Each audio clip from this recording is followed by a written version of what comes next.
तू सरकार की आलोचना करता है, तू वामपंथी है। सवाल पूछता है, तू भी वामपंथी है। अरे धर्म की समीक्षा करता है, तू भी वामपंथी है।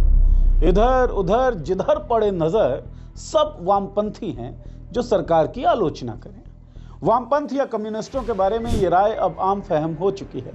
न केवल हिंदुत्ववादी ट्रोल्स बल्कि बड़े बड़े नेता भी वामपंथ के बारे में यही राय रखते हैं। ये वामपंथ है क्या भला? भारत में विकसित कैसे हुआ? आजादी के आंदोलन में भूमिका क्या थी? चीन और रशिया से क्या संबंध थे? कैसे छिप छिप कर गतिविधियां करने वाले वामपंथी लोगों से बने पार्टी सीपीआई देश की पहली मुख्य विपक्षी पार्टी बन गई? पाथ टू पावर के इस एपिसोड में बताएंगे ये सब।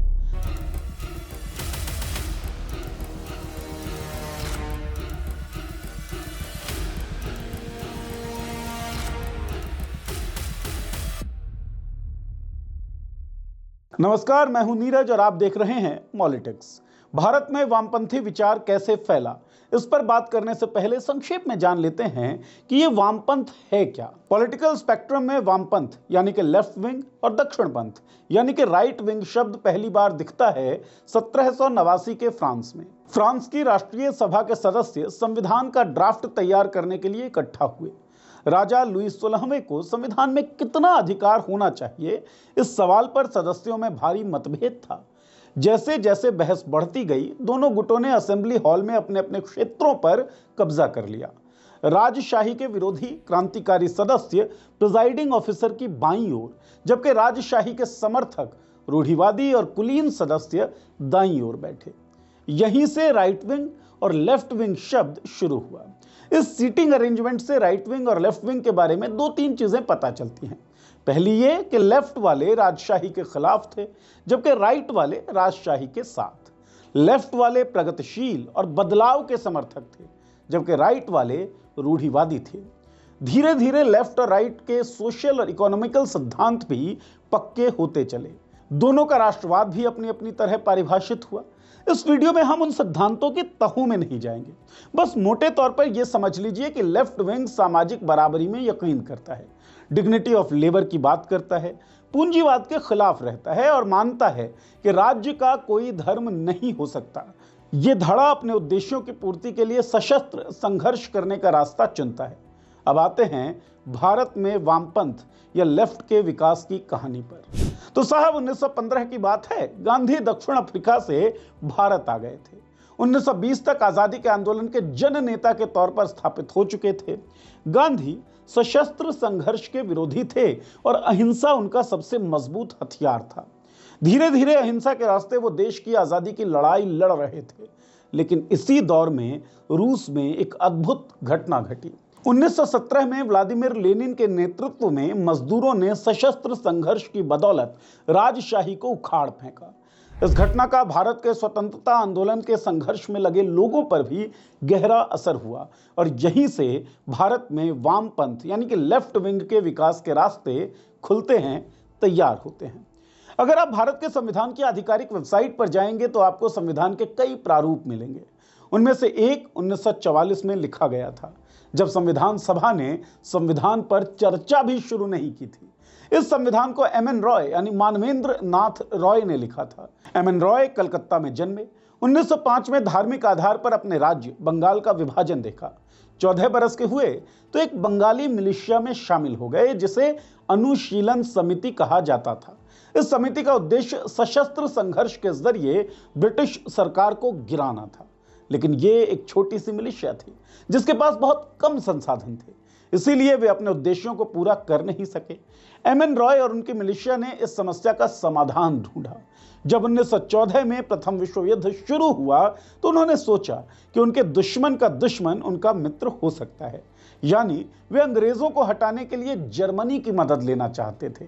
जर्मनी को समझाने के लिए एम एन रॉय इंडोनेशिया गए, लेकिन इंडोनेशिया में जर्मन अधिकारियों ने इस योजना को खारिज कर दिया और कहा कि उन्हें जर्मनी जाकर ही समर्थन लेना होगा। यही काम रॉय ने किया। उन्होंने कहा कि वो जर्मनी जाएंगे, लेकिन जर्मनी पहुंचना आसान था नहीं, क्योंकि ब्रिटिश सरकार उनका पीछा कर रही थी। इसी वजह से रॉय ने कई बार अपनी पहचान बदली। इंडोनेशिया से गए चीन, फिर जापान, फिलीपींस और आखिर में अमेरिका। वह अमेरिका में फादर मार्टिन के नाम से पहुंचे।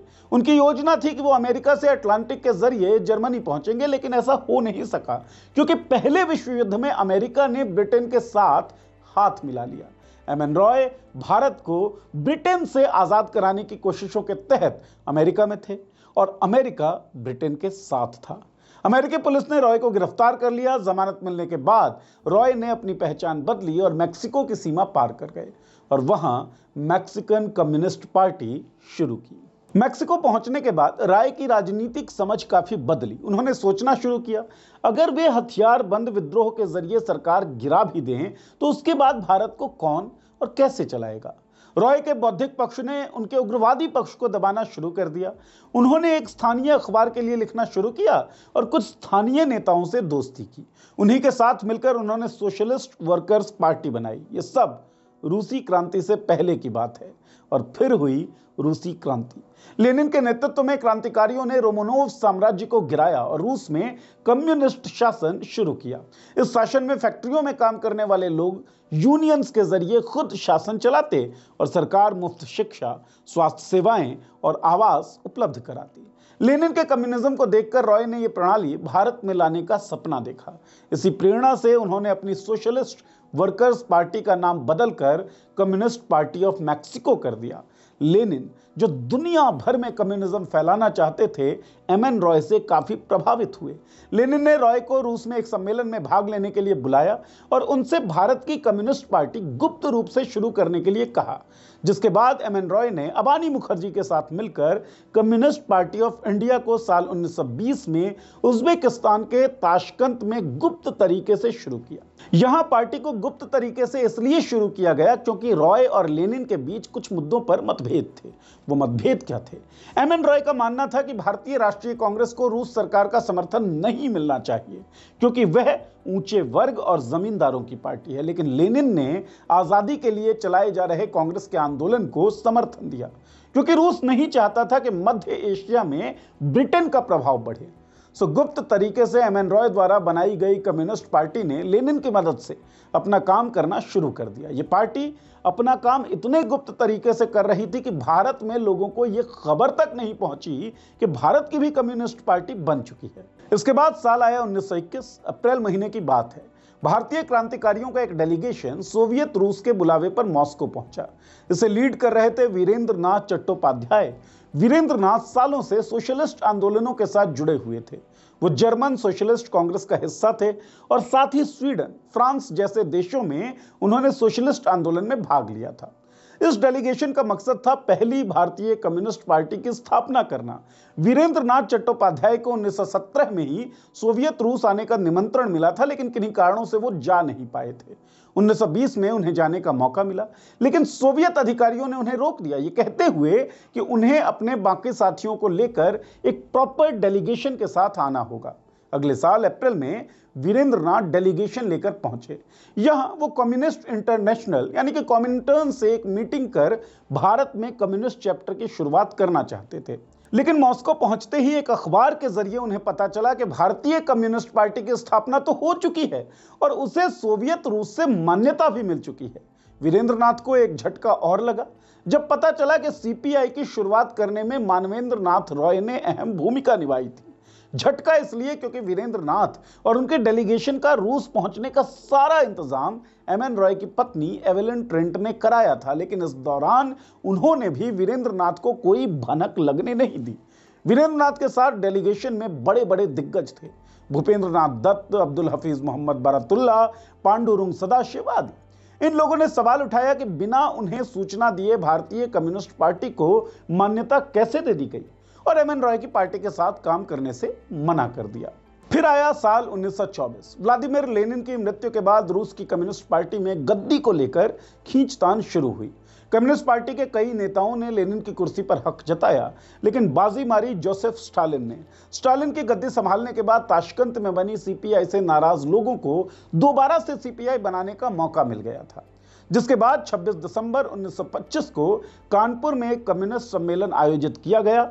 यह खिलाफत आंदोलन का दौर था, इसलिए भारत से तुर्की यात्रा कर रहे कई मुहाजिरों ने भी इसमें सहयोग दिया, जिसमें 500 लोगों ने भाग लिया। इसमें तय हुआ कि चूंकि एमएन रॉय वाली पार्टी ताशकंद में बनी थी, इसलिए इसे दोबारा भारत में बनाए जाने की जरूरत है। इसलिए एक बार फिर से कम्युनिस्ट पार्टी ऑफ इंडिया के गठन की घोषणा की गई और कम्युनिस्ट पार्टी ऑफ इंडिया का गठन हो गया।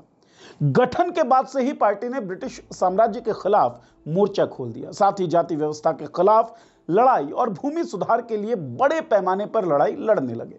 पार्टी का गठन तो हो ही चुका था, लेकिन इसके अलावा भी अपनी अपनी क्षमता में लोग वामपंथ की तरफ आकर्षित हो रहे थे। सबसे महत्वपूर्ण नामों में से एक हैं भगत सिंह। भगत सिंह ने हिंदुस्तान रिपब्लिकन आर्मी का नाम बदलकर हिंदुस्तान सोशलिस्ट रिपब्लिकन आर्मी किया। इसके पीछे उनकी विचारधारा थी। 23 मार्च 1931 को जब भगत सिंह को फांसी पर चढ़ाने के लिए आवाज लगाई गई, तब वो लेनिन की या लेनिन पर लिखी कोई किताब पढ़ रहे थे। भगत सिंह ने कहा, रुको, एक क्रांतिकारी दूसरे क्रांतिकारी से बात कर रहा है। कुछ देर बाद उन्होंने किताब छत की ओर फेंकी और कहा, लेट्स गो। सो वामपंथी विचारधारा से जुड़े नेता लोगों के हित में ब्रिटिशर्स के खिलाफ संघर्ष कर रहे थे। इसके कारण 1925 से 1933 के बीच कई कम्युनिस्ट नेताओं को गिरफ्तार किया गया और जेल में डाल दिया गया। इसके बाद 1934 में ब्रिटिश प्रशासन ने कम्युनिस्ट पार्टी और उससे जुड़े हुए ट्रेड यूनियंस और किसान संगठनों पर प्रतिबंध लगा दिया, जिससे पार्टी और उसके संगठनों की सदस्यता लेना एक अपराध बन गया। इसी साल कांग्रेस के अंदर एक समाजवादी दल कांग्रेस सोशलिस्ट पार्टी बना। इसमें सशस्त्र संघर्ष में यकीन करने वाले नेता भी थे, जैसे जयप्रकाश नारायण, और अहिंसा में यकीन करने वाले नेता भी थे, जैसे आचार्य नरेंद्र देव। फिर आया साल 1938। इस साल हिटलर ने ऑस्ट्रिया पर कब्जा किया और अगले साल 1939 में चेकोस्लोवाकिया के सुदेतनलैंड पर कब्जा किया। इसके बाद 1 सितंबर 1939 को जर्मनी ने पोलैंड पर आक्रमण किया, जिसके कारण ब्रिटेन और फ्रांस ने जर्मनी के खिलाफ युद्ध की घोषणा कर दी, जिसके बाद वर्ल्ड वॉर 2 शुरू हो गया। जर्मनी ने पोलैंड के आक्रमण के बाद इटली और जापान जैसे देशों पर भी आक्रमण की योजना बनाई। वर्ल्ड वॉर 2 के दौरान जर्मनी ने 22 जून 1941 को हिटलर ने सोवियत संघ यानी रूस पर हमला कर दिया, जिसे ऑपरेशन बारबरोसा कहा गया। इस हमले से जर्मन सेना ने सोवियत संघ के विशाल हिस्सों को अपने कब्जे में ले लिया, जिसके बाद एक नया मोड़ आया पूरे दुनिया के इतिहास में। जर्मनी के हमले के बाद सोवियत संघ ने जर्मनी के खिलाफ ब्रिटेन से हाथ मिला लिया। असर भारतीय राजनीति पर भी पड़ा, क्योंकि भारत में कम्युनिस्ट पार्टी का रूस के समर्थन से ही निर्माण हुआ था, इसलिए सीपीआई पर सोवियत संघ का गहरा प्रभाव था। और जब रूस ने ब्रिटेन के साथ सैन्य गठबंधन किया, तो सीपीआई ने भी ब्रिटिश साम्राज्य के खिलाफ भारतीय स्वतंत्रता संग्राम को छोड़कर ब्रिटेन के पक्ष में खड़ा होना शुरू कर दिया। सीपीआई के नेताओं ने यह तर्क दिया कि आजादी केवल आजाद दुनिया में ही संभव है, इसीलिए पहली जरूरत है फासीवादी ताकतों को पराजित करना, जिसके लिए ब्रिटेन का साथ दिया जाना चाहिए। सीपीआई के ब्रिटिश हुकूमत के साथ खड़े होने के बाद ब्रिटिश हुकूमत ने सीपीआई से बैन हटा दिया। हालांकि एक और बात बता दें कि जो सीएसपी बनी थी, कांग्रेस में जो एक धड़ा था, वो इस क्विट इंडिया मूवमेंट में शामिल हुआ। 1945 में वर्ल्ड वॉर 2 समाप्त हो जाता है और इसके 2 साल बाद भारत को आजादी मिल जाती है। आजादी के बाद से ही कम्युनिस्ट पार्टी के अंदर खलबली मची हुई थी। फरवरी 1948 में कोलकाता में आयोजित पार्टी की मीटिंग में बीटी रणदीव को पार्टी का महासचिव बनाया गया। इस मीटिंग में लोकतांत्रिक क्रांति का कार्यक्रम को अपनाया गया, जिसमें पहली बार जातिवाद के खिलाफ संघर्ष का जिक्र हुआ। इसके बाद पार्टी ने त्रिपुरा, तेलंगाना और केरल में स्थानीय शासकों के खिलाफ सशस्त्र संघर्ष किया, क्योंकि यहां के शासक अपने अधिकार छोड़ने के लिए तैयार नहीं थे। इन संघर्षों में हैदराबाद के निजाम के खिलाफ हुआ विद्रोह सबसे महत्वपूर्ण था। कम्युनिस्टों ने वहां एक जन सेना और मिलिशिया बनाई और 3 मिलियन लोगों की जनसंख्या वाले क्षेत्र को कंट्रोल किया। हालांकि यह विद्रोह अत्यंत क्रूरता से दबा दिया गया और इसके बाद पार्टी ने सशस्त्र संघर्ष की नीति को छोड़ दिया। बीटी रणदीव को पद से हटा दिया गया। 1951 में पार्टी ने मणिपुर में किसान आंदोलनों के माध्यम से अपने प्रभाव को स्थापित किया, जिसका जननेता इरावत सिंह ने नेतृत्व किया था। 1950 के दशक की शुरुआत में युवा कम्युनिस्ट नेतृत्व ने उत्तर भारत में मजदूरों और असंगठित क्षेत्र के श्रमिकों को एकजुट करने का कार्य शुरू किया। इसके परिणाम स्वरूप पार्टी ने 1951-52 में पहले लोकसभा चुनाव में मुख्य विपक्षी दल के रूप में अपनी उपस्थिति दर्ज की। 489 सीटों पर हुए इस चुनाव में 16 सीटें जीती और दूसरे स्थान पर रही। हालांकि 1952 में त्रावणकोर कोचीन विधानसभा चुनाव में सीपीआई पर प्रतिबंध लगा दिया गया, क्योंकि पार्टी मौजूदा सरकार के खिलाफ कम्युनिस्ट आंदोलन चलाकर उसको अस्थिर करना चाह रही थी। 1954 में सीपीआई ने दादरा नगर हवेली के क्षेत्र को स्वतंत्र करने के लिए सशस्त्र संघर्ष शुरू किया। इस संघर्ष में नारायण पालकर, पारुलेकर, वाज, रोड्रिग्स और अन्य प्रमुख कम्युनिस्ट नेताओं ने भूमिका निभाई। बाद में दमन और दीव को स्वतंत्र कराने का संघर्ष भी शुरू किया। इसके 1955-56 में पार्टी ने गोवा की आजादी के लिए पुर्तगालियों के खिलाफ आंदोलन किया, जिसके परिणाम स्वरूप कई कम्युनिस्ट नेताओं को गिरफ्तार किया गया और पुर्तगाल की जेलों में कठोर यातनाएं दी गई। 1952 में लगे प्रतिबंध और इन आंदोलनों ने माहौल को सीपीआई के पक्ष में बदल दिया, जिसके चलते 1957 में हुए केरल राज्य विधानसभा चुनावों में पार्टी ने जीत दर्ज की। ईएमएस नंबूदिरीपाद केरल के मुख्यमंत्री बने। विधानसभा चुनाव के साथ साथ पार्टी ने आम चुनाव के प्रदर्शन में भी सुधार किया और 1957 के दूसरे आम चुनाव में 14 राज्यों और 6 केंद्र शासित प्रदेशों वाले देश में 494 लोकसभा सीटों पर चुनाव लड़ते हुए पार्टी ने 27 सीटों पर अपना परचम लहराया। इसके बाद 1962 में तीसरे आम चुनाव में यह आंकड़ा 27 से बढ़कर 29 पर पहुंच गया था। सीपीआई लगातार राजनीतिक उपस्थिति अपनी बढ़ा रहा था, चुनावों में जीत दर्ज कर रहा था, लेकिन 1962 में ही चीन ने भारत के अरुणाचल प्रदेश और अक्साई चीन क्षेत्रों पर आक्रमण किया। भारत ने इसका विरोध किया, जिसके कारण भारत और चीन के बीच युद्ध शुरू हो गया। भारत के लिए एक गंभीर संकट था, क्योंकि भारत पहले से ही विभाजन के बाद की समस्याओं से जूझ रहा था। लेकिन उससे भी गंभीर संकट यह था कि कम्युनिस्ट पार्टी ऑफ इंडिया के एक हिस्से ने चीन का समर्थन किया, यह मानते हुए कि चीन एक साम्यवादी देश है। यह विचारधारा विशेष रूप से पार्टी के कुछ नेताओं जैसे कि बीटी रणदीव और पतरानी ठाकुर द्वारा सामने रखी गई, जो चीन की साम्यवादी नीतियों के पक्षधर थे। उन्हें लगा यह संघर्ष केवल साम्राज्यवाद के खिलाफ है, न कि भारत के अस्तित्व पर हमला। दूसरी ओर भारतीय राष्ट्रीय कांग्रेस और सरकार ने चीन के आक्रमण को भारत की संप्रभुता पर हमला बताया और सुरक्षा पर हमला माना। प्रधानमंत्री जवाहरलाल नेहरू ने चीन के साथ युद्ध को भारत की संप्रभुता की रक्षा के रूप में प्रस्तुत किया और सोवियत संघ ने भी भारत का समर्थन कर दिया। कम्युनिस्ट पार्टी में इस मुद्दे को लेकर आंतरिक संघर्ष बढ़ गया। एक गुट वो बना जो चीन का समर्थन कर रहा था, वहीं दूसरा गुट भारत की राष्ट्रीय सुरक्षा के खिलाफ इस हमले को मानते हुए इस हमले का विरोध कर रहा था। पार्टी में यह अंतर इतना गहरा हुआ कि 1964 में कम्युनिस्ट पार्टी ऑफ इंडिया में विभाजन हो गया।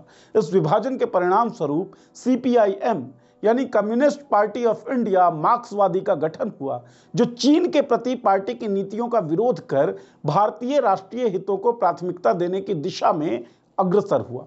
सीपीआईएम ने यह स्पष्ट किया कि वह चीन के साम्राज्यवादी रुख के खिलाफ है। सीपीआईएम ने अधिक रूप से सोवियत संघ के साथ अपने संबंध बनाए रखे, जबकि सीपीआई का चीन के प्रति अपने रुख को बनाए रखने का प्रयास किया गया, जो बाद में पार्टी के अस्तित्व के लिए खतरनाक साबित हुआ। इसके बाद सीपीआई का क्या हुआ? भारत में लेफ्ट विचारधारा कैसे आगे बढ़ी? नक्सल आंदोलन कैसे शुरू हुआ? वो सब इस वीडियो के दूसरे हिस्से में। फिलहाल कमेंट बॉक्स में बताएं कि आपको ये वीडियो कैसा लगा। कोई सवाल हो, कोई सुझाव हो तो इस वीडियो के कमेंट बॉक्स में ही डाल दें। बहुत बहुत शुक्रिया।